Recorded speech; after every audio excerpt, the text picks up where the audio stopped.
Hello दोस्तों। तो आज हम शुरू करेंगे आज से हाईवे और इसके पूरे चैप्टर को हम पढ़ेंगे। तो दोस्तों हाईवे को आज से हम शुरू कर रहे हैं। जिसको भी पढ़ना हो आराम से हम धीरे धीरे चलेंगे और पढ़ते जाएंगे। पहले चैप्टर की शुरुआत करते हैं आज, जो कि है history and development of road. History की बात करें तो सबसे पहले रोड का निर्माण जो है 3500 ईसा पूर्व में मेसोपोटामिया में शुरू हुआ था। और आधुनिक रोड की बात करें तो रोमन्स ने सबसे पहले आधुनिक रोड का निर्माण किया था 300 ईसा पूर्व में लगभग। इसके बाद आते हैं रोमन्स रोड की बात करें तो ये रोड कैसा होता है, इसके बारे में जानने की बात करें, इसके बारे में जानते हैं। तो ये रोड, इस रोड में जो है किया क्या गया था, इस रोड की मोटाई जो है यहाँ से यहाँ तक की थिकनेस, पूरी जो लेयर मतलब होती है रोड की, वो 75 सेंटीमीटर से 120 सेंटीमीटर तक रखी गई थी। उसमें साइड में, बॉटम में और टॉप पर लार्ज फाउंडेशन स्टोन मतलब बड़े साइज के पत्थरों का प्रयोग किया गया था। और बीच में लाइम और कंक्रीट का प्रयोग किया गया था। लाइम कंक्रीट के मिक्सर को भर दिया गया था इसमें। इसके बाद आते हैं ट्रेसागुएट ने क्या किया था, इन्होंने जो है ये जब आए तो इन्होंने रोड के सरफेस को इंक्लाइन कर दिया ताकि उसमें जो वाटर आते हैं और उस वाटर की वजह से हमारा रोड जो है ख़राब ना हो। और बाकी इन्होंने जो है जिस चीज़ का यूज़ किया था, इसमें इन्होंने जो है 17 सेंटीमीटर के लार्ज फाउंडेशन स्टोन का प्रयोग किया था। इसके बाद 8 सेंटीमीटर 5 सेंटीमीटर एग्रीगेट का प्रयोग किया था। और जो उन्होंने स्लोप दिया था इंक्लाइंड करने के लिए सरफेस को, वो था 1/45 का स्लोप था।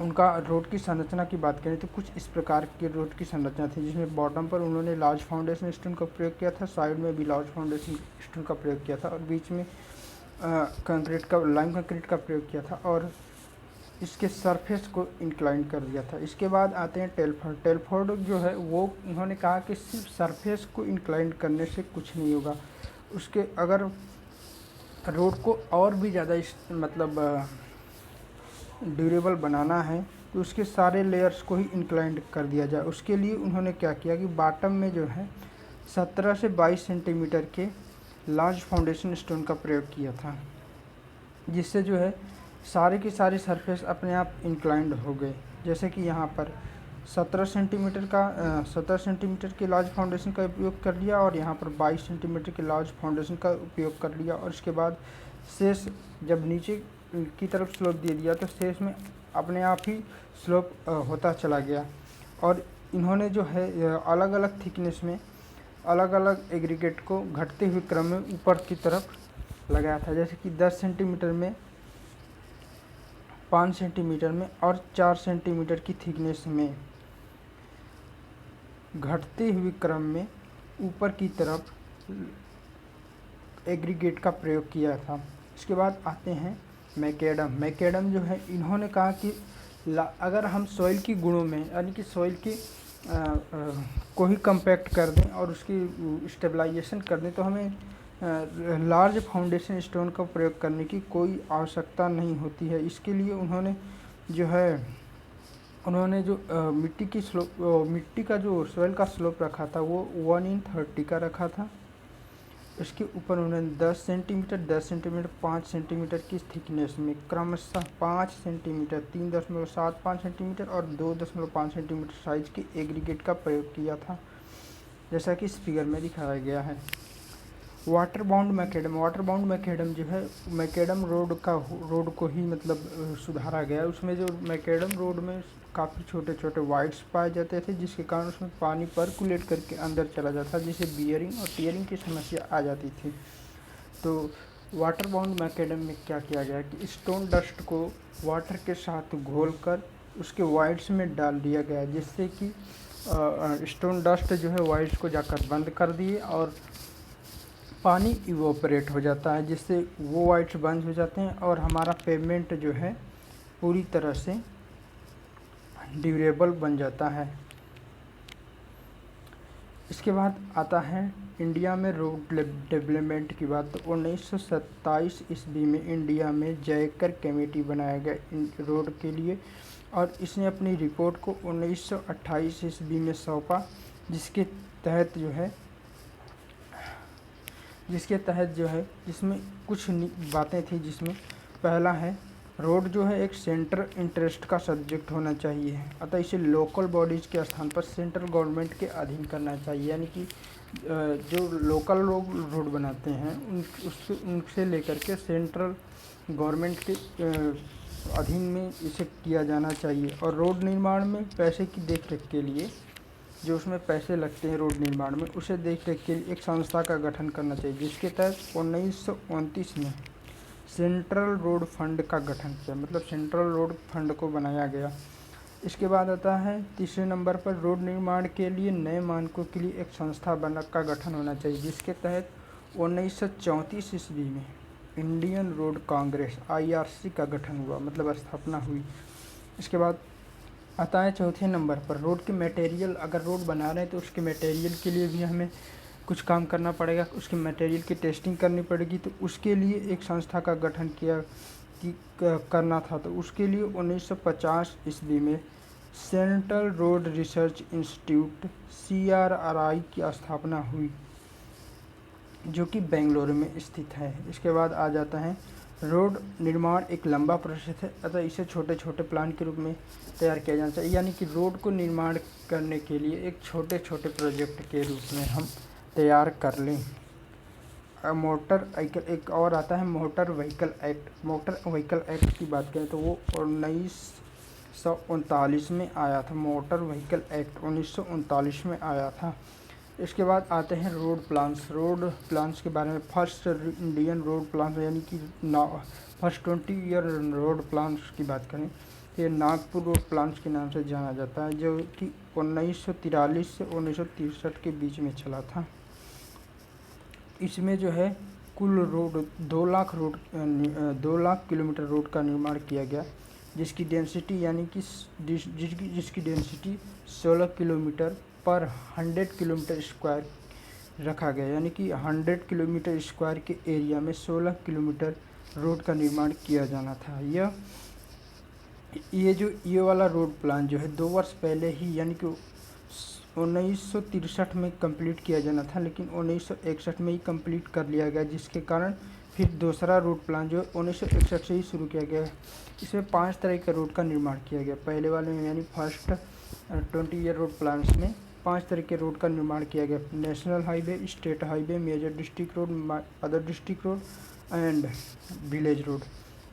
इसकी लेंथ की बात करें तो लेंथ को निकालने के लिए एक फार्मूला दिया गया एम्पिरिकल, जिसको हम ये फार्मूला दिया गया, और इसी के आधार पर हम जो है रोड की टोटल लेंथ को निकालते हैं, जिसमें A बराबर हमारा एग्रीकल्चरल एरिया माइल्स में होना चाहिए, B बराबर हमारा होगा नॉन एग्रीकल्चरल एरिया, ये भी माइल्स में होना चाहिए, N बराबर number of city town village होना चाहिए, जहाँ पर पॉपुलेशन जो है जहाँ की पॉपुलेशन जो है 2001 से 5000 के बीच में हो। T बराबर पॉपुलेशन 5000 से ज़्यादा जहाँ हो, जहाँ पर हो वहाँ का बराबर नंबर ऑफ टाउन विलेज होना चाहिए। इसके बाद D बराबर अलाउंस है। R बराबर रेलवे की लेंथ, उसमें कितने माइल्स की रेलवे बनाई गई है, यानी कि ये भी रेलवे लेंथ भी माइल्स में होनी चाहिए। इसके अलावा ODR के लिए ये तो आपका national highway, major district road और स्टेट हाईवे के लिए फार्मूला दिया गया था। इसके बाद आता है ODR के लिए और विलेज रोड के लिए फार्मूला। तो ये होता है V/5 Q/2 plus R plus 2S plus D, जिसमें जो है V बराबर हो जाएगा पॉपुलेशन लेस देन 500, यानी कि 500 से कम पॉपुलेशन के लिए, एंड Q बराबर हो जाएगा 501 से 1000 के बीच में जो पॉपुलेशन जितना मतलब है। इसके बाद आ जाएगा 2000। R बराबर हो जाएगा 1001 से 2000 के बीच में, S बराबर 2001 से 5000 के बीच में, D बराबर अलाउंस है, और इसका पैटर्न जो है स्टार एंड ग्रिड रखा गया, किसका, फर्स्ट 20 ईयर रोड प्लान्स का। यानी नागपुर रोड प्लान्स का पैटर्न्स रखा गया। अब उसके बाद एक क्वेश्चन आएगा, determine the length of national highway, state highway and MDR, the length of ODR and village road. यानी कि दो सवाल है, पहला नेशनल हाईवे, स्टेट हाईवे और एमडीआर को निकालना है, दूसरा ओडीआर और विलेज रोड को निकालना है with following datas. Agricultural area आपका 4000 दिया, non agricultural area 2000 kilometre square दिया हुआ है। इसके बाद आगे चलें तो आ जाएगा नंबर ऑफ टाउन विलेज बोल रहा है, number of town village over the, मतलब 5000 से अधिक एरिया में, मतलब 5000 से अधिक एरिया में 50 है, 2001 से 5000 के बीच में 75 है, 1001 से 2000 के बीच में 120 है पॉपुलेशन के बीच में, और 501 से 1000 पॉपुलेशन के बीच में 2000 है, और लेस देन 500 में हो जाएगा 10,000, और रेलवे की लेंथ है 1500। तो ये आपके डाटा हो जाएंगे।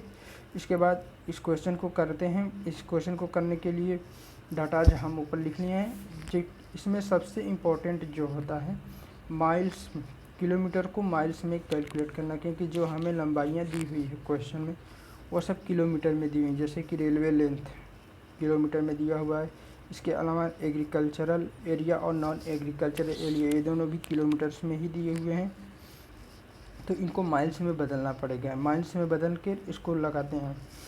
तो इसके बाद सबसे पहले हम फार्मूले को लिखेंगे। नेशनल हाईवे का formula A/5 plus B/20 plus N plus 5T plus D minus RD बराबर अलाउंस, जो कि 15% लेते हैं, यानी 15% लिया जाता है, जैसा कि यहाँ पर लिखा हुआ है 15% अलाउंस लिया जाता है टोटल जो लेंथ आएगा उसका, और उसे इसी में जोड़ दिया जाएगा। सारे कैलकुलेशन के बाद इसी में जोड़ देते हैं, सारे कैलकुलेशन के बाद इसी में जोड़ देते हैं। तो आगे जो है अब इसको जो है हम सारे डेटाज को लिख लेते हैं। पहले A बराबर 4000 किलोमीटर स्क्वायर, B बराबर 2000 किलोमीटर स्क्वायर, R बराबर 1500 किलोमीटर, D अलाउंस 15% है, N बराबर 75, T बराबर 50 है। अब नेशनल हाईवे के फार्मूले में सबको रखते हैं, तो 4000/5 इंटू 1.61 का स्क्वायर, यानी कि जो किलोमीटर में दिया हुआ है उसको माइल्स में बदलने के लिए इससे भाग दिया गया है, जिससे वो माइल्स स्क्वायर में आ जाएगा। फिर वही काम जो है इसमें करेंगे, 2000/20 1.61 का स्क्वायर किलोमीटर को किलोमीटर स्क्वायर को माइल्स स्क्वायर में बदलने के लिए किया गया है। इसके बाद 75 प्लस 5 इंटू 50 माइनस 1500 में 1.61, यानी कि किलोमीटर को माइल्स में बदलने के लिए यहाँ पर किलोमीटर स्क्वायर को माइल्स स्क्वायर में बदलने के लिए यहाँ पर किलोमीटर को माइल्स में बदलने के लिए किया गया है, भाग किया गया है। अब इसको सॉल्व करेंगे, तो सॉल्व करने के बाद हमारा आंसर कुछ इतना आ जाता है, 2865.41 आ जाता है, जिसमें अलाउंस किलोमीटर आ जाता है, जिसमें 15% अलाउंस को जोड़ेंगे तो हमारा total length of national highway, state highway and MDR आ जाएगा। अलाउंस 15% निकालने के बाद 429 आ जाता है, और अलाउंस को जोड़ने के बाद हमारा आ जाता है 3295.22 किलोमीटर आ जाता है। फिर उसके बाद ओडीआर को निकालेंगे, तो ओडीआर का फार्मूला सबसे पहले लिखते हैं, V/5 plus Q/2 plus R plus 2S plus D। तो इसको सॉल्व करेंगे, D को बाद में जोड़ा जाएगा। सारे क्रम को सॉल्व करने के बाद तो सबसे पहले डेटाज को लिखते हैं, V 500 से अधिक के लिए 5500 से अधिक पॉपुलेशन के लिए मतलब है तो 10,000 हो जाएगा। इसके बाद आ जाएगा Q बराबर 2000, R बराबर 120, S बराबर 75 हो जाएगा। ODR या विलेज रोड बराबर होगा 10,000/5, यानी कि इसमें कोई छेड़छाड़ या फिर परिवर्तन नहीं करना है, जिस क्रम में दिया हुआ है उसी क्रम में लिख देना है। 5000/5, 2000/5, 100 प्लस 120 प्लस 2 इंटू 75 इसको सॉल्व करेंगे तो आ जाएगा 3270। इसका 15% अलाउंस निकालेंगे तो आ जाएगा 490.5 और दोनों को जोड़ देंगे तो हमारा टोटल लेंथ ऑफ ODR और विलेज रोड आ जाएगा 3760.5। इसके बाद आ जाते हैं सेकेंड 20 ईयर रोड प्लान, जो कि 1961 से 1981 तक चला, 1981 ईस्वी तक चला, 1981 ईस्वी तक चला, जिसमें लेंथ रोड की पूरी लेंथ की बात करें तो 10 लाख रोड की लेंथ को बनाना था। डेंसिटी की बात करें 3200 किलोमीटर पर 100 किलोमीटर स्क्वायर एरिया, यानी 100 किलोमीटर स्क्वायर एरिया में 32 किलोमीटर की रोड को डेवलप्ड करना था। अचीवमेंट डेंसिटी जो हमें प्राप्त हुई वो 34.8 किलोमीटर पर 100 मीटर स्क्वायर एरिया, मतलब जितनी टारगेट डेंसिटी रखी गई थी उससे अधिक डेंसिटी हमें मिली। इसमें जो है एक्सप्रेस हाईवे को भी बनाया गया, जो 1600 किलोमीटर का एक्सप्रेस हाईवे बनाया गया। इसके बाद आता है third 20 year road plan. Third 20 year road plan की बात करें तो आता है लेंथ ऑफ रोड। इसमें जो है कुल रोड की लेंथ की बात करें, कुल रोड की लेंथ इसमें रखी गई थी 27 लाख किलोमीटर। डेंसिटी जो है 82 किलोमीटर पर 100 मीटर स्क्वायर एरिया में बनाया गया था। एक्सप्रेसवे जहाँ पर आवश्यकता थी वहाँ पर एक्सप्रेसवे का भी निर्माण किया गया था। इसमें नेशनल हाईवे, स्टेट हाईवे और MDR को कैलकुलेट करने के लिए फार्मूले दिए गए थे, जिसमें अलग अलग फार्मूले का प्रयोग करके हम निकाल सकते हैं। जैसे नेशनल हाईवे को निकालने के लिए area in kilometre square by 50, state highway को निकालने के लिए area in kilometre square by 25, MDR को निकालने के लिए एरिया इन किलोमीटर बटा के 12.5। टोटल लेंथ ऑफ रोड निकालने के लिए 4.75 into number of village and cities हो जाएगा। इसके बाद आइए फिर से क्वेश्चन आ जाते हैं, जिसको करते हैं। According to the 1981 the area of state of Maharashtra was area, ये एरिया आपका दिया हुआ है 3,08,000 kilometre square. The number of population above the 500 is इतना। The total length of town and village is, total number of town and village is 35,778। Determine the length of various type of road. पहले national highway का निकालेंगे, तो national highway को निकालते हैं, फार्मूले में रखकर तो आता है 6160। इसके बाद स्टेट हाईवे को निकालते हैं तो आता है 12,320। इसके बाद MDR को निकालते हैं 24,640 आता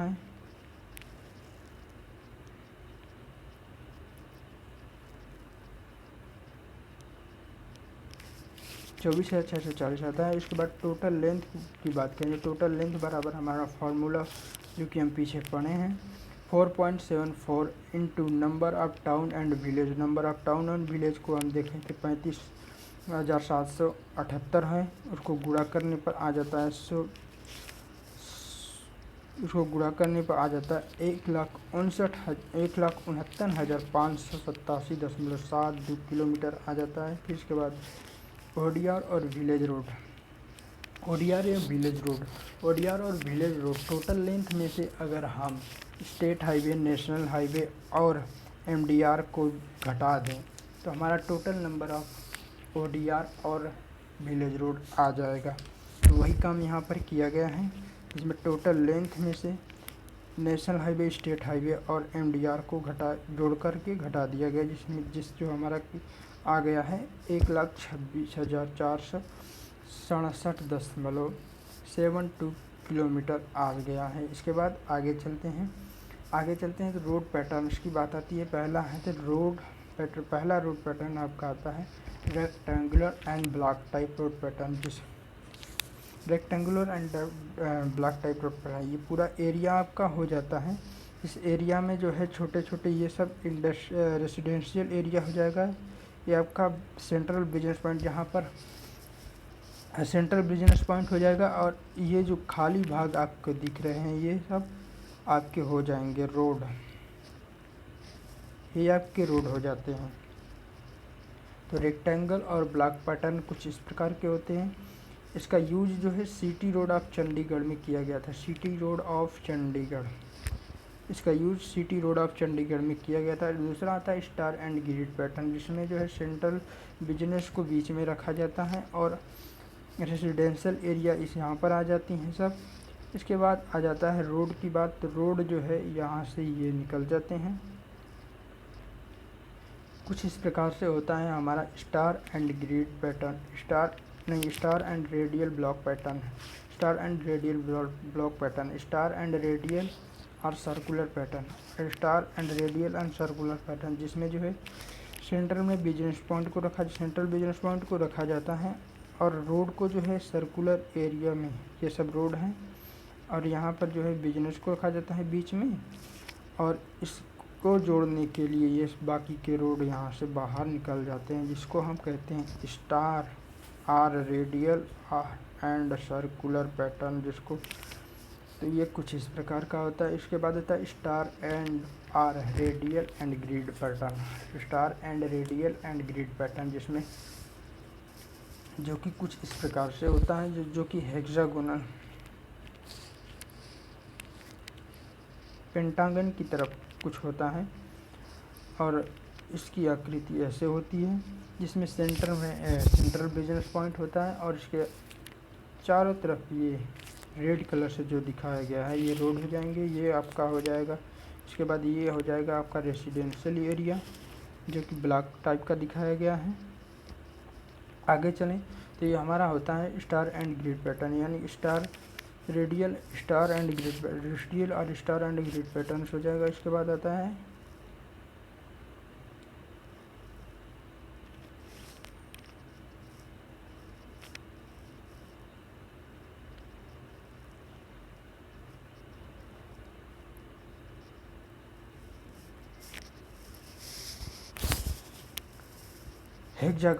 हेक्सागोनल एरिया को जो है एक हेक्सागोनल शेप के रोड पैटर्न्स में बनाए जाते हैं, जिसमें सेंटर में बिजनेस पॉइंट को रखा जाता है और रेसिडेंशियल एरिया को रखा जाता है। इसके चारों ओर हेक्सागोनल पैटर्न्स में रोड का निर्माण किया जाता है। तो इस प्रकार का कुछ होता है, हेक्सागोनल पैटर्न होता है।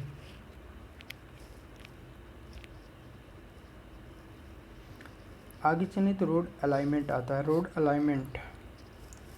अलाइनमेंट की बात करें तो रोड अलाइनमेंट को किस किस पॉइंट को ध्यान में रख कर के रोड का अलाइनमेंट का तैयार किया जाता है। ऑब्लिगेटरी पॉइंट यानी आवश्यक बिंदु को ध्यान में रखा जा सकता है, जहाँ की रोड को बनाते समय कौन कौन से पॉइंट हमारे हैं जिनको इम्पोर्टेंस देनी है उस रोड के माध्यम से। उस पॉइंट्स को हम ध्यान में रखते हैं, जैसे कि कोई गांव, किसी गांव के पास से रोड को निकालना हो, किसी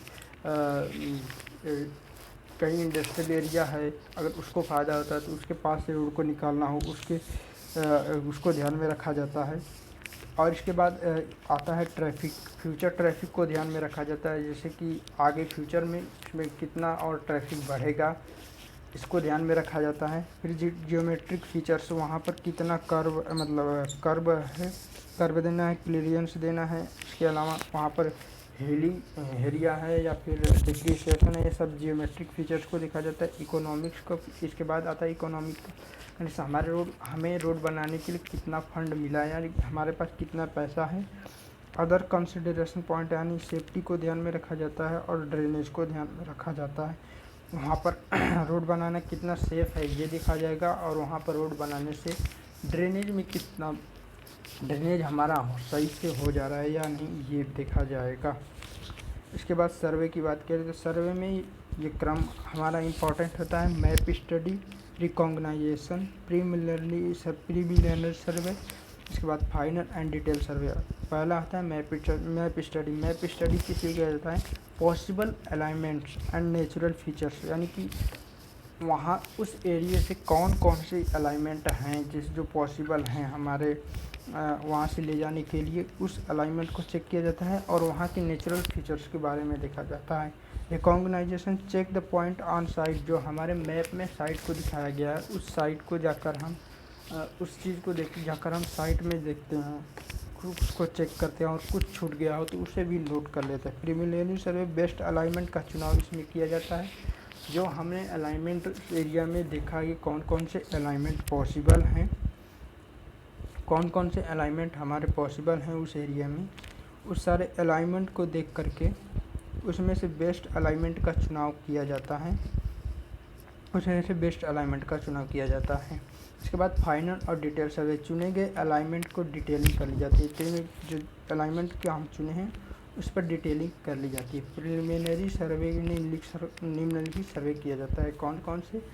primary traversing, topography, labelling, drainage, soil survey, material survey, traffic survey, determination of final alignment, ये सारे सर्वे किए जाते हैं जो कि सर्वे का पॉइंट है। ये सब जो है हाईवे का पॉइंट्स नहीं हैं।